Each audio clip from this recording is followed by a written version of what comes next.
मुल्क में नए इंतखाबात की ज़रूरत है। रमज़ान के बाद ना सही हज के बाद फौरी इंतखाबात का फैसला होना चाहिए। पाकिस्तान की सियासत में कल का दिन बहुत अहम है।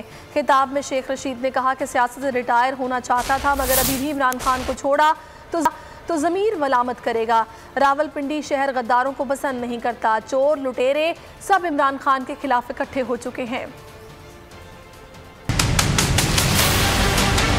पाकिस्तान की सियासत में कल का दिन बड़ा अहम है। बाज, चोर, लुटेरे, डाकू आज सारे इमरान खान के खिलाफ इकट्ठे हो गए हैं और मैं इमरान खान के साथ चट्टान की तरह खड़ा हूं। लोग नहीं चाहते क्योंकि हर काबीना में शुगर माफिया का असर होता है, घी ब्लैक मार्केट करने वालों का असर होता है। वैसे तो मैं सवार के दिन, मंडे के दिन सियासत से रिटायर होना चाहता था, लेकिन अगर इस वक्त मैं इमरान खान को छोड़ूंगा तो मैं समझूंगा कि लोग मेरा अपना ज़मीर मुझे मलामत करेगा कि मैंने इम्तिहान के वक्त, चाहे इतवार के दिन इमरान खान के खिलाफ अदम एतमाद कामयाब भी हो जाए, लेकिन इन मुर्दारों से वो नहीं शिकस्त मानेगा।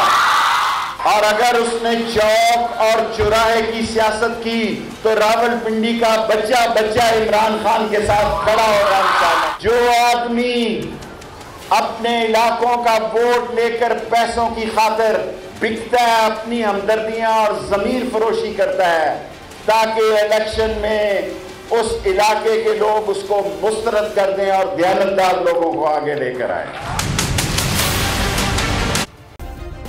सब्सक्राइब करें और बेल दबाएं ताकि कोई खबर रह न जाए।